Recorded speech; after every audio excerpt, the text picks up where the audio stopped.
Senator Kennedy, President Kennedy's brother and the leading member of Congress from Massachusetts, had bought into a proposal by President Reagan to turn Boston Harbor into a nuclear weapons base. The base was to be across from a runway at the major airport. And I knew the history of Navy nuclear weapons accidents.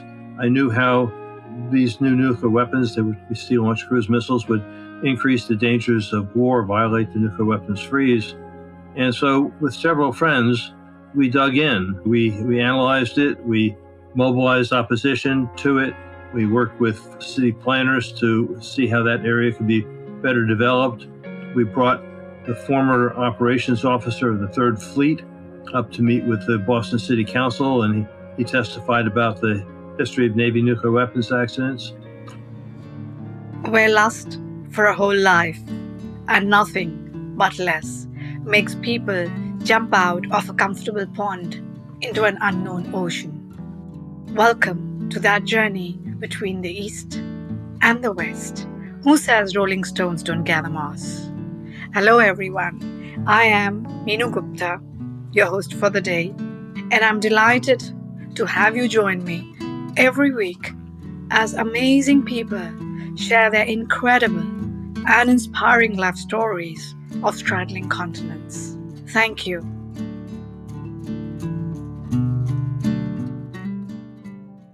In a world tilting between the old architectures of power and the rising urgency of planetary survival, peace is no longer just a matter of treaties and ceasefires. It is about the air we breathe, the borders we imagine, and the futures we dare to build. Today, war is not only fought with weapons, it is fought through climate collapse, through inequality, and through silence.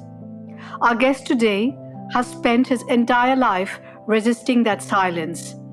Joseph Gerson, a lifelong peace and disarmament activist, has challenged nuclear orthodoxy, interrogated military empires, and reminded us again and again that security cannot be built on domination.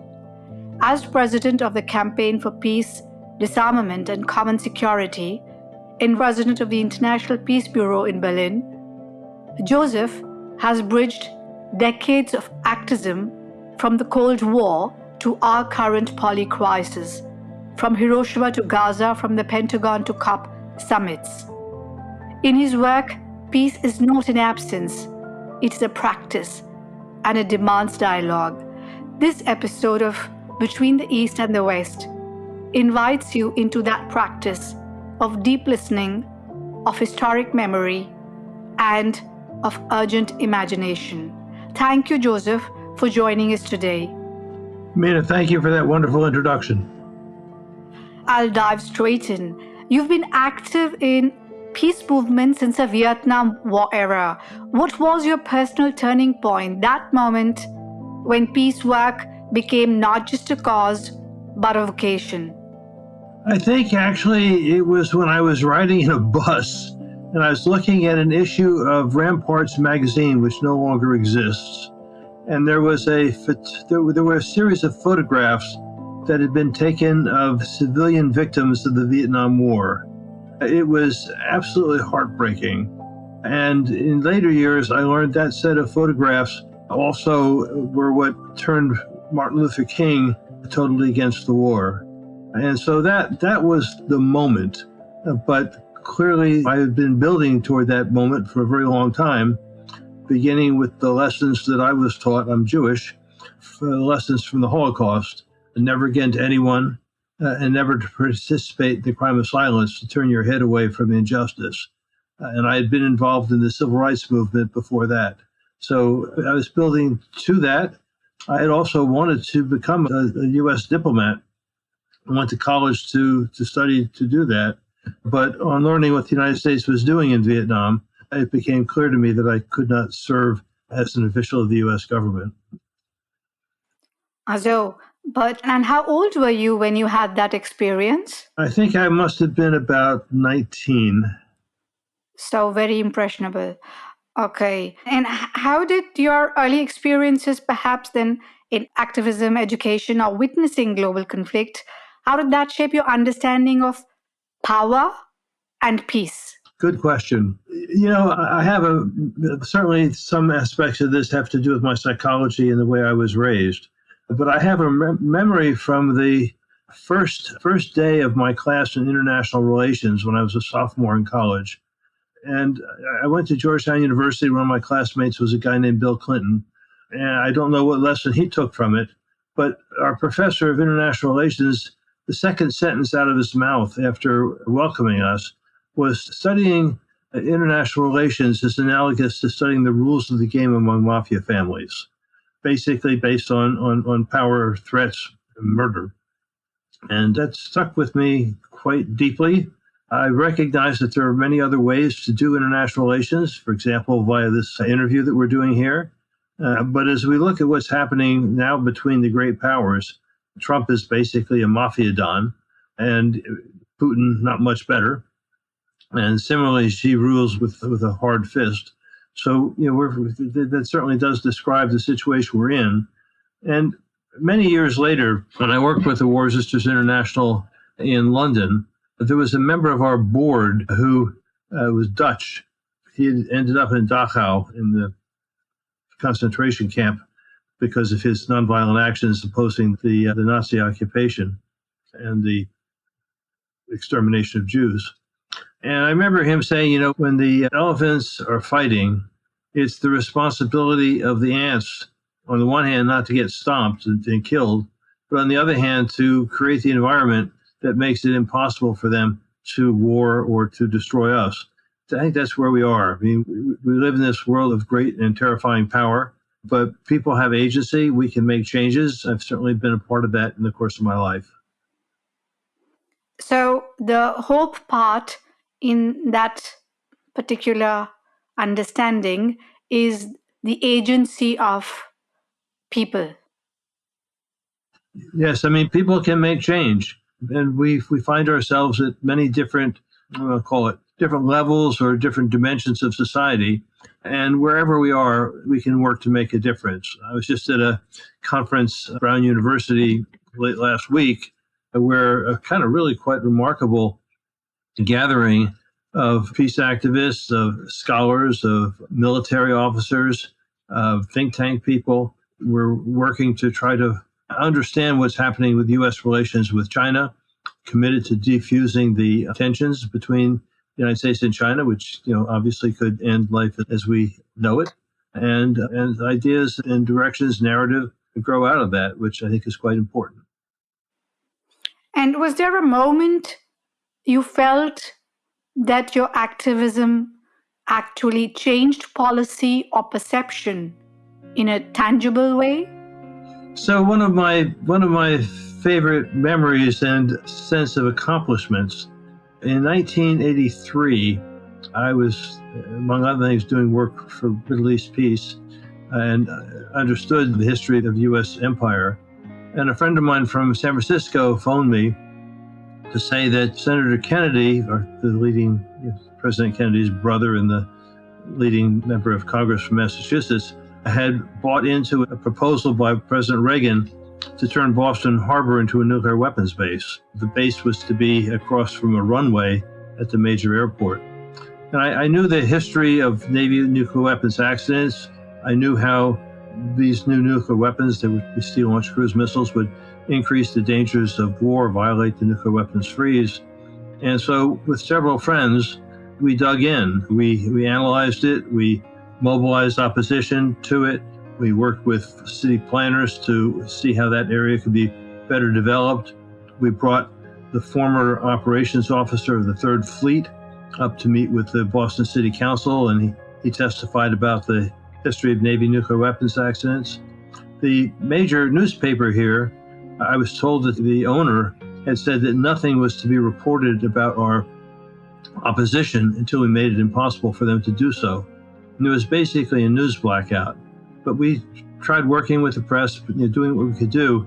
And finally, one Saturday morning, I opened the New York Times, and there was a half-page article in the New York Times that described our opposition and why we were opposing it, and it was generally pretty supportive. That opened the floodgates. And simply to say that at the end of the day, we blocked the deployment of those nuclear weapons in Boston, but elsewhere here in New England. There was a similar struggle out in the San Francisco Bay Area, where, as in Boston, battleships with sea-launched nuclear weapons were to be deployed. And we won. And, against the system, against the big money.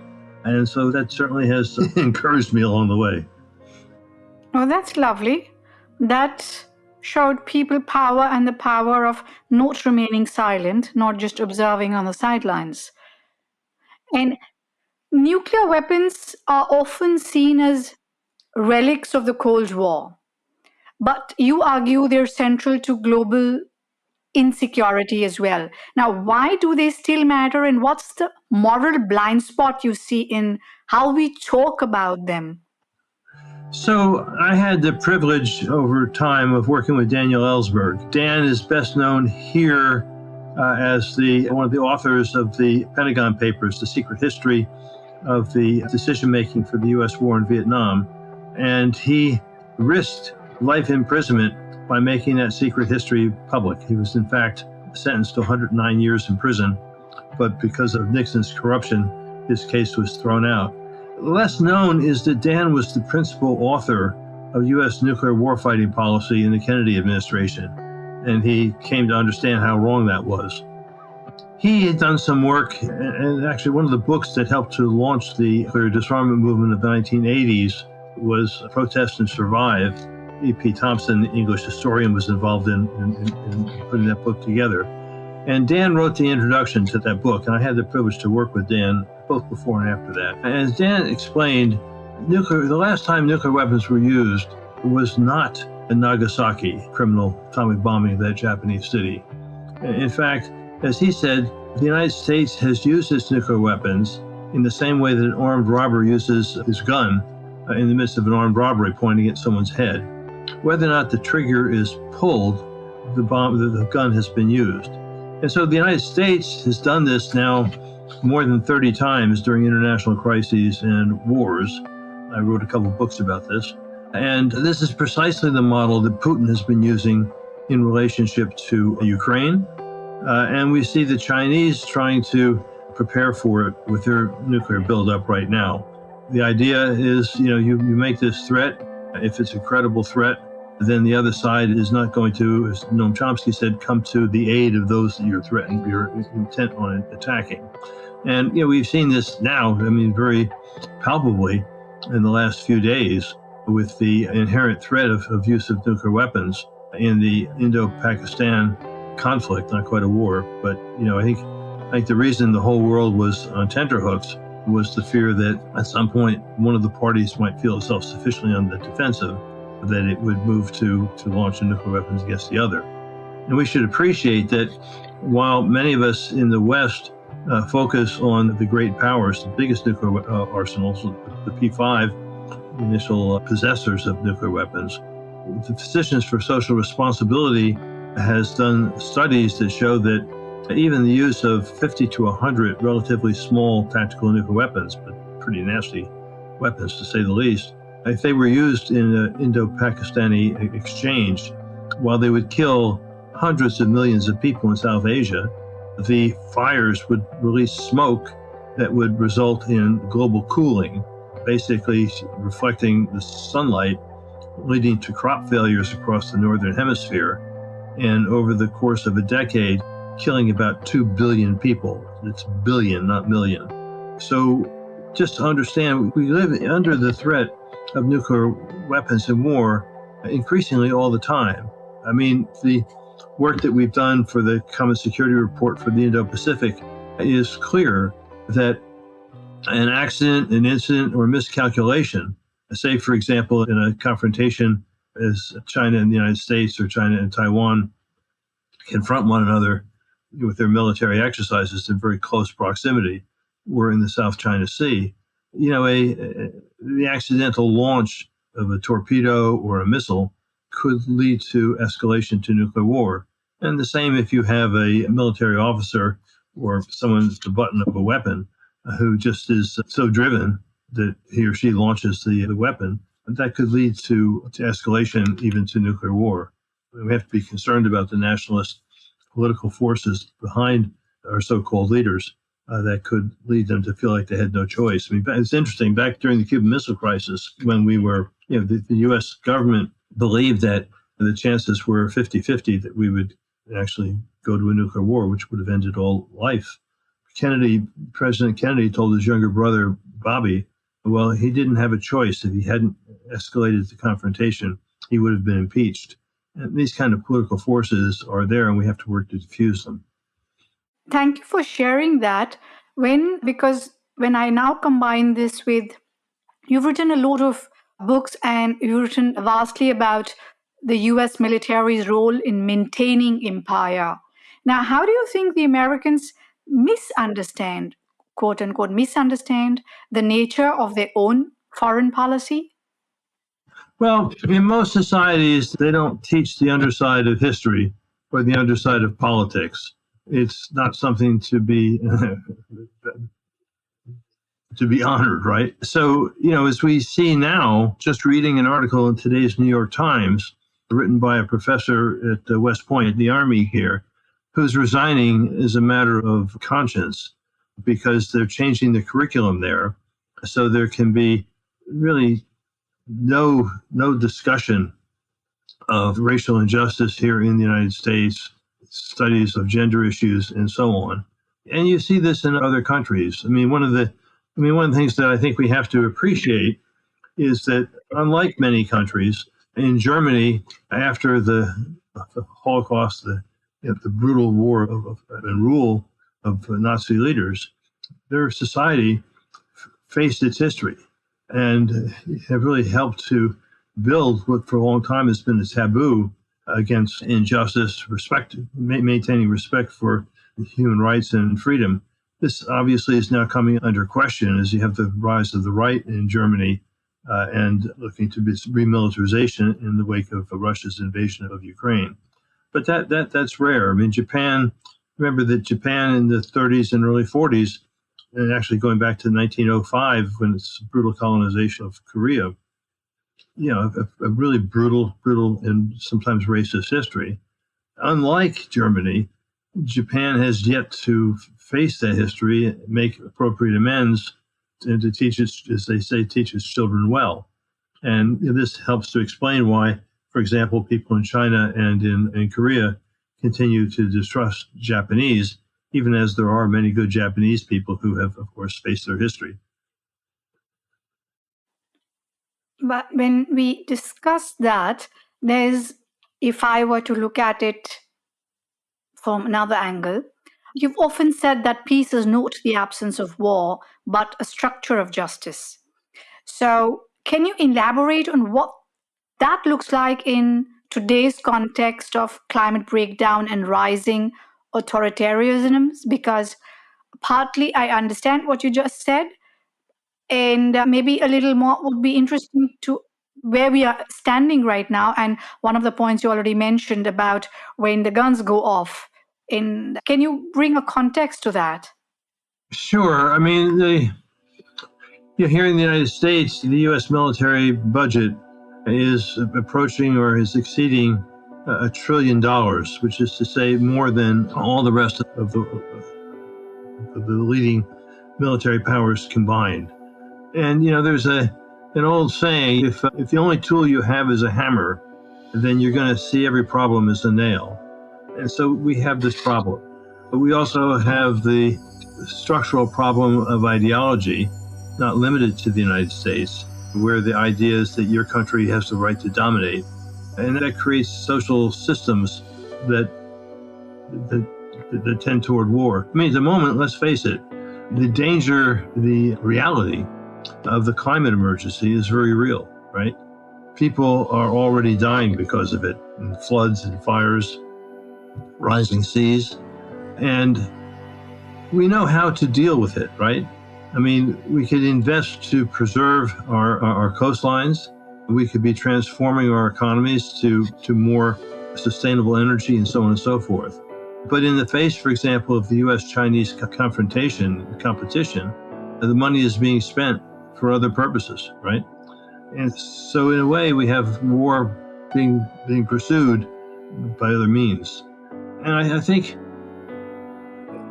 I guess what I learned, both from the civil rights movement here in the United States and from the lessons from the Holocaust, which I referenced before, is that we all have an obligation to do all that we can in support of life. I was at a conference, another meeting over the weekend, and there was a labor leader there who was talking about the long arc of the struggle for justice, talking about the dangers of war. He gave a great speech, and he said, when I give this speech to the AFL-CIO, which is the biggest of the union organizations in the United States, after he gives the talk, they tell him, look, stop talking about militarism because there's jobs involved. And I think we have to call out the reality that we're building for war. I mean, we're now in a new Cold War, second Cold War. That has to be named. And there's some question as to whether or not we're already in a third World War. I think not. But we're in a very, very dangerous situation. And the only way to change that is by human means. We have on our webpage maybe a 2-minute clip of an interview with Noam Chomsky. And he runs through the dangers that we face. But he says, look, the answers are known. We know how to deal with nuclear weapons, get rid of them. And we know how to deal with climate change and invest in the technologies and in the systems to reverse it. The question is whether or not we have the will. And the real challenge, I think, is for us to not only build understanding, but to build the will to both resist and to transform. So let me combine a couple of thoughts here together, yours and mine, and put that in a question for a better understanding, my understanding as well. There's a kind of invisible architecture of global military bases existing. Okay, that's point one. Now we see a rise in military expenditure, which is, I think, the last 3 years, more than 20%, which is unprecedented over the last that many years before. That's point two. Number three, what I see is that when we see conflicts flaring in multiple regions, Ukraine, Gaza, Sudan, and many more, we are also seeing reactionary movement. And that's reactionary movement, right? When we see all these, there's an existing situation, and situation is escalating, not at just one part of the world, but in multiple parts. It's catching on. It's the way flames catch on. That is how it is moving. Having said that, how does one bring a pause to rethink strategy? Because where the world is going, where the world's leaders seem to be going is, oh my God, my neighbor just raised war in the other neighbor's country. Now I have to stack up because I don't know what happens to me. So first, maybe I try and help my neighbor, or maybe not. First, I need to stack up mine. And this is the way everybody is right now thinking. And then comes Big Brother Sam. So how do we think as one, if that is even possible to think, as one, and bring about a pause and rethink strategy? Because what global leaders are doing right now, if you ask them to de-escalate, to go down in military expenditure, just name me one leader who's going to do that. So history gives us some good lessons. Unfortunately, we don't study history enough. So what you just described in many ways was the situation in the late 1970s and the early 1980s between the United States and the Soviet Union. There was a spiraling arms race. There were plans for deployment of nuclear weapons in Western Europe and Eastern Europe that could eliminate the other side in a matter of minutes. And in this existential crisis, at that point, we had a brilliant leader in Sweden, Olof Palme, who brought together leading figures from the Soviet Union, from the United States, from Europe, to meet, explore the crisis that we're facing, and to come up with solutions. Those discussions were not easy, but they made some significant progress. And what they came to understand was that you cannot create security by in opposition to your rival, but only out of a form of collaboration with your rival, which is to say, identifying what the other side is doing that most frightens you, which is leading you to build new weapons or have new policies that would trump the other, which in turn leads them to do the same, and on you go spiraling up. And so in those sessions, they came up with the concept of common security. And they didn't just come up with a concept, they came up with a number of recommendations, including the need for a very serious and massive reduction of nuclear arsenals, the need for reducing military spending, and so on. And those discussions in 1980, 81, 82 led to the negotiations in Europe for what became the Intermediate Nuclear Forces Treaty, whereby the United States agreed that it would not deploy Pershing II and cruise missiles in Europe, and the Russians would not deploy their SS-20 missiles. That was in 1987, and it functionally marked the end of the Cold War, 2 years before the collapse of the Berlin Wall, and what we popularly recognize as the end of the Cold War. So we're in a similar situation today. There was in 2022 a major common security report that was produced by the Olof Palme Center in Sweden, by the International Trade Union Confederation, which has 200 or so million members, and the International Peace Bureau. We've subsequently done, working with partners across the Indo-Pacific, a report released last October for common security in the Indo-Pacific region. There are certainly more than a few discussions about common security in Europe at this point, a number of Track 2 processes, trying to figure out how we can overcome the increasing confrontation between the West and Russia, how to build a new security architecture that meets the needs on all sides. And certainly we know that in the end, some form of common security diplomacy is going to be needed in Kashmir to end the absolutely self-destructive confrontation between India and Pakistan. And the same applies to the Middle East, where at the moment there's this absolute horrific Israeli genocide against Palestinians. But in the end, the Palestinians are going to survive. Maybe not as many as should. I mean, everybody should survive. But in the end, the only way to peace is through common security and recognizing the security interests of all involved. So we're hoping to encourage people, scholars, think tank people, ordinary citizens, to work for common security and to recognize that work for common security to reduce the tensions and release resources to do other things. That's how we can deal with the climate crisis. That's how we can deal with the international drug trade and other transnational threats.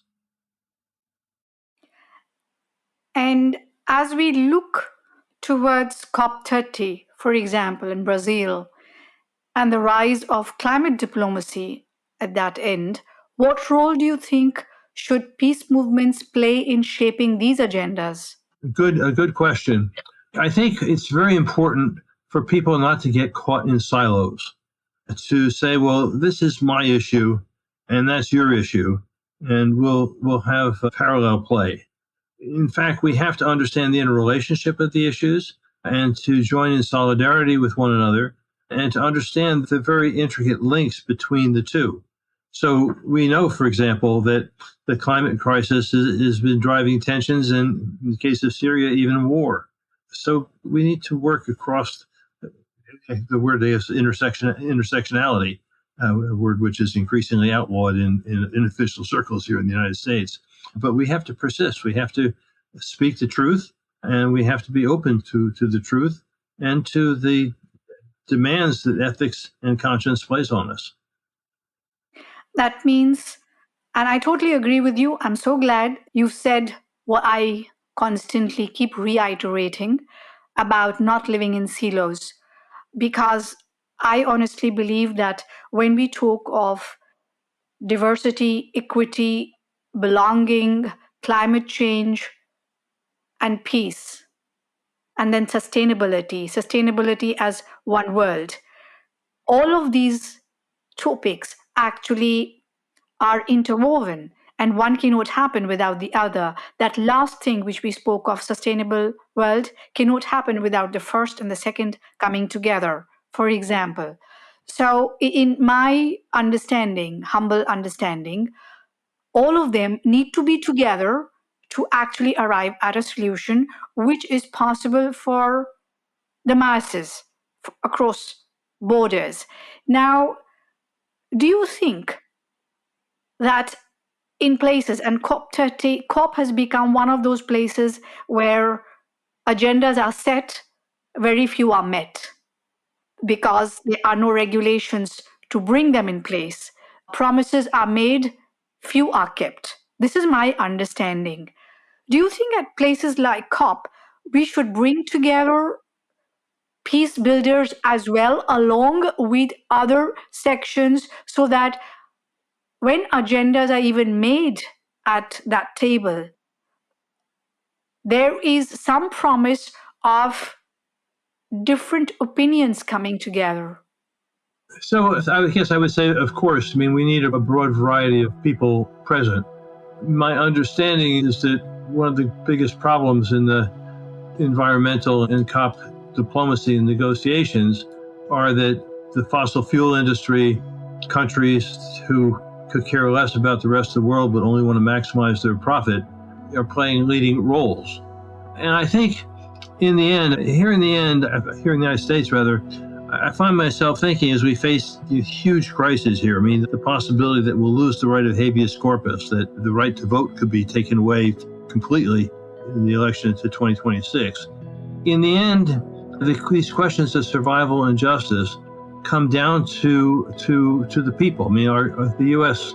Constitution places sovereignty not in the president, but in the people. And so what does that mean? It means that we have to take action. We have to work collectively.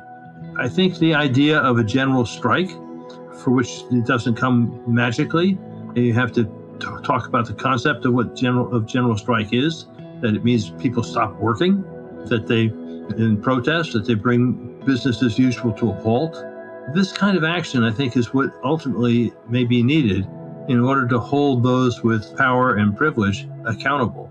I hope we don't have to get there, but we're talking here about human survival, and business as usual is hardly working. And thank you for sharing that.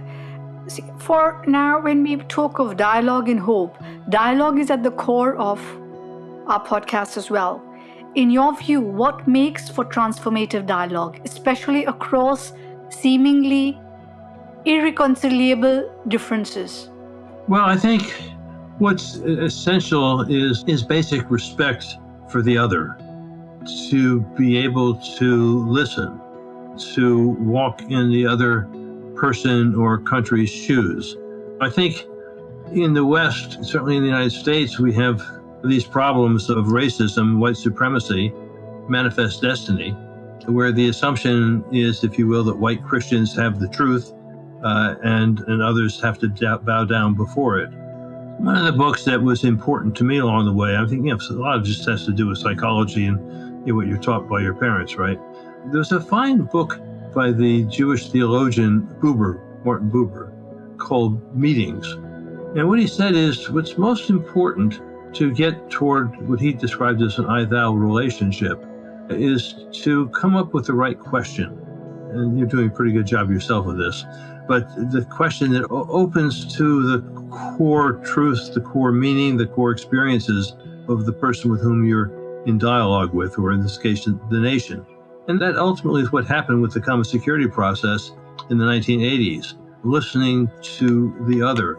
I have a book here by Georgy Arbutov, who was one of the leading military advisors to Gorbachev in the Soviet Union. And he describes his resistance to the idea that more arming won't bring greater security. But then conversations he had, I think, with the former U.S. Secretary of State Vance, where the idea of common security, how it would actually add to Soviet security, would work. And that led to be transformative for him. It's not easy. I mean, I think we have to be clear. I mean, you think what Modi is doing in India with his Hindu supremacy and how that closes off communication. But I have to trust that there are people in India, as well as in Pakistan, I've worked with some of them, who understand the importance of dialogue, respect for the other's circumstances and commitments, and trying to find a way for peace. And that's how you build the trust that's essential for peace. So it's a matter of attitude. It's attitude, and beyond just attitude, I mean, it's approaching others with a sense of respect and appreciation. The Quakers would talk about, not quite fully there with them, but they talk about seeing that of God in everyone. And whether it's that of God or it's just the essential humanness of the other, that needs to be respected. I mean, Trump is an extremely dangerous person. But, at root, it grows out of his own insecurity, and how to overcome that, of course, is more than as it was with Hitler, anything but an easy question. But we have to recognize that as we go about trying to, as the ants, trying to prevent the elephants from killing us all. We have to bear that in mind as we develop our strategies. Given that all that you've seen, what still gives you hope? Well, hope is something that we create. I mean, I have to say the anticipation of Trump coming to power here and what he had done and how brutal the repression would be led many to be fearful here. And I think we have to say that many of us have been surprised and encouraged by how powerfully the society has been responding in the courts, in the streets, in the universities. Certainly, some have bowed out of fear. But the level of resistance is more than a little bit impressive. I've had this kind of unique and privileged life. I was involved in the civil rights movement as a young person, and people demonstrated and put their lives at risk in order to get greater freedom. And that was done. Great strides were made. I mean, Jim Crow apartheid was ended. Trump and company are now trying to reimpose it. But we see that. When I was young, it was difficult to imagine that South African apartheid would ever end. But it did, in part because of the incredible courage both of Mandela and de Klerk, the right people at the right time. And during the Vietnam War, I mean, the daily death toll was over 300 Vietnamese a day. Young men of my generation all had to face the question of whether or not we would kill and risk being killed in that war or not. And there was a feeling, I mean, I organized in a very brutal part of the United States against the war. And one could, on a daily basis, one was depressed. One wondered if the bombs would ever stop. But the collective combination of obviously the Vietnamese resistance, but also here, helped to bring that war to an earlier end than it might have otherwise had. So a change does happen. It doesn't always happen. But, hope is what you make. Change is what you make. Democracy is what you make. And if you don't try, it doesn't happen. And what would you say to a young activist today who's overwhelmed by the scale of war, ecological collapse, and injustice? So I have grandchildren, and I have a profound sense of sadness for the challenges that they face. And here we face actually significant levels of depression among the young. So think about jobs as well as the climate and war. I think we have to, as we're doing here in this program here, explain that change can happen, to say that in the midst of the threats and horrors, what we have to do is to make meaning. I have a memory of when I was a junior in college. I had a young professor who'd been involved in the civil rights movement, and I, and a graduating senior were driving up to New York. And the senior was really quite concerned that after he left college, he wouldn't know how to remain socially active. And what could he do to prevent falling into the mindless morass? And the professor said, what's most important is to find people who share your values, have discussions with them, and together think about what you can do. And I took my oldest grandson to Hiroshima and Nagasaki twice to be part of the World Conference Against ANH bombs. And certainly he has been inspired by what he's seen from the courage of the A-bomb survivors who have been consistently insisting that human beings and nuclear weapons cannot coexist, and who have been working for nuclear disarmament, and to see people from the Philippines, from other countries doing the same. Certainly exposure is very important, but again, learning the lessons of history, and part of it is simply living life as best you can to encourage others to take some of those lessons, right? And the other side of that, of course, is to be incredibly humble. I'm increasingly aware that I'm in a world that is increasingly molded and shaped and defined by people of your generation. You have your fears, you have your reality, you have your music. And I have to recognize that this is where the major energy is. And as I can share it, as I can be, from my experience, lessons are there. And you make meaning or not from what I say. That's how it works. Very interesting. You've seen a lot, Joseph.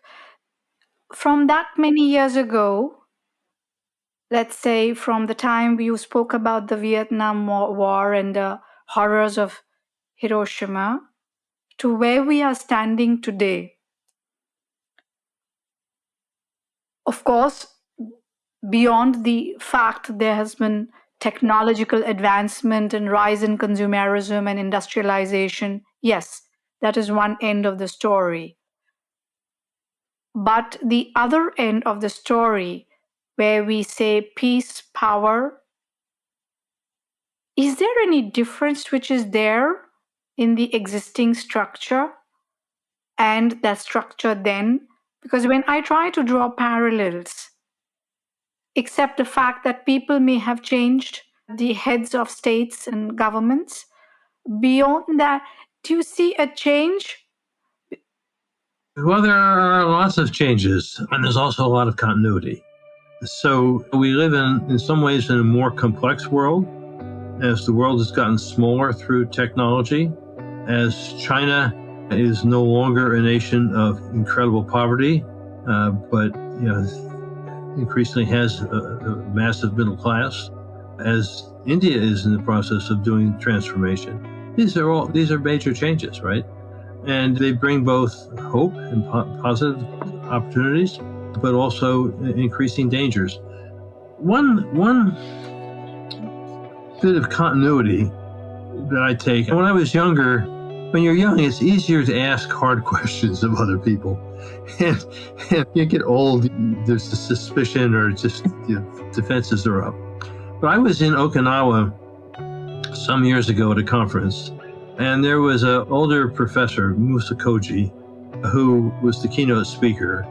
And he was introduced not as the master, but the sky. And I ended up having breakfast with him. And I asked him, well, what gives you hope? And his answer was really quite remarkable. He said he was of, but not with the Catholic Church. He had actually been involved in helping to write some of the major doctrinal papers by the Vatican. And he was I guess, one of the founders of the UN University in Tokyo. And what he said was, from his experience and beliefs, he expects the world to be a pretty murky mess. That wasn't his language, but something of that equivalent. But he said, from time to time, there is something transcendent that happens, that transforms the world, at least for a while. And that's what gives him hope. And the more I live, the more I appreciate that truth. And I appreciate the transcendence of people like Martin Luther King, of Nelson Mandela, of some of I'm blanking on the woman's name, the Swedish I think Scandinavian woman who has been uncompromising in fighting for preservation of the climate. There are these people, there are these moments. I mean, the common security process that Palma initiated and its result in the INF Treaty.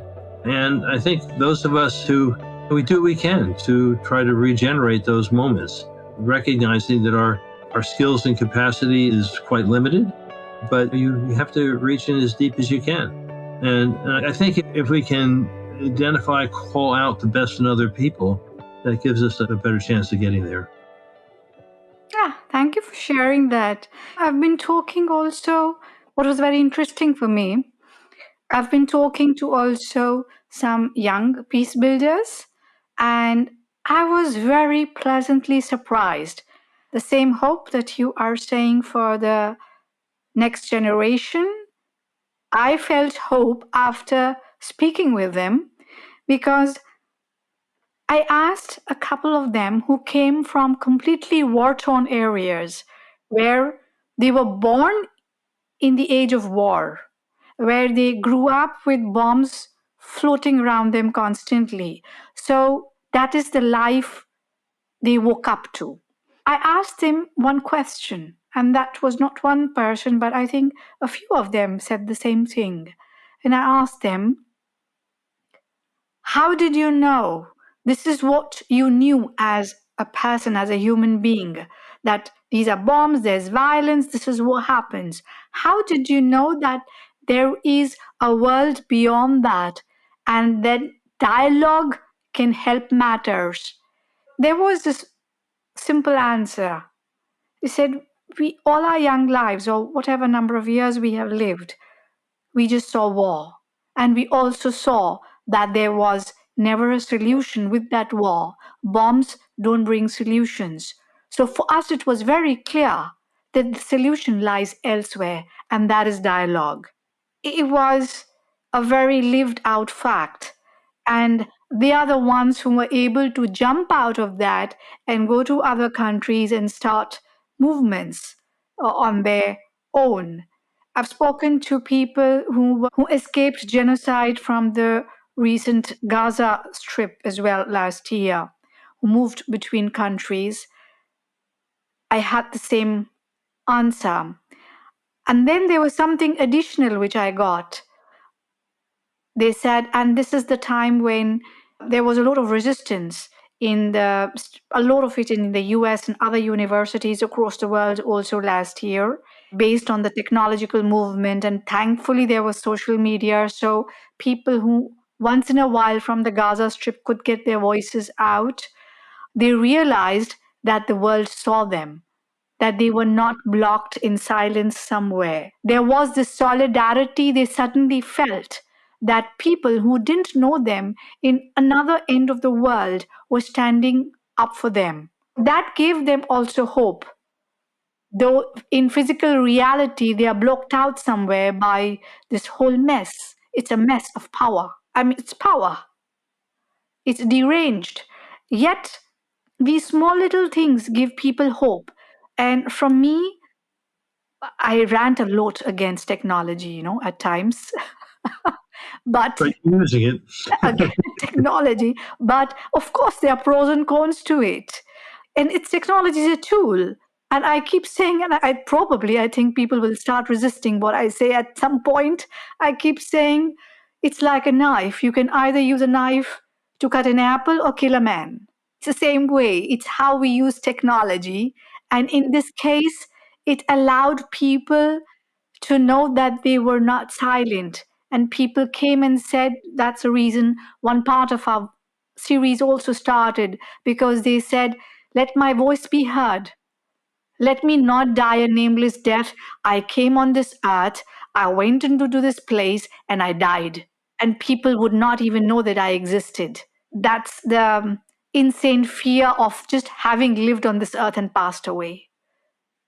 So with this thing that you mentioned about hope, therefore I was trying to fiddle and find out from your end about this, and then you said hope, and that's something which is actually connecting all generations and worlds, which I just in the last few months have seen. So hope is that binding factor. It's very clear to see what didn't work and what worked. Yeah, just to say that as you're talking, two memories come to mind. One was a man named Miles Horton, who was involved in the civil rights movement, wrote a book called We Make the Road by Walking. And that's, I think, a fundamental truth. And the other is that in dark times, as we're in now, one of my mentors said, we each have to make our own hope. And it just calls on us to be courageous. None of us want to die, but we also have to accept our death and find the courage to do what needs to be done. I've been very fortunate in the course of my life to have met many people who have put their lives on the line in various times. Unexpectedly, I found myself having to be in that situation as well. But, it has to do with going beyond the self, if you will. And I think for young people, it might be easier to identify with humanity more broadly and to be a part of making that hope for our species. Our species is in trouble. True. Thank you for sharing your life, your words, your experiences, and the culmination and what I would say the distillation.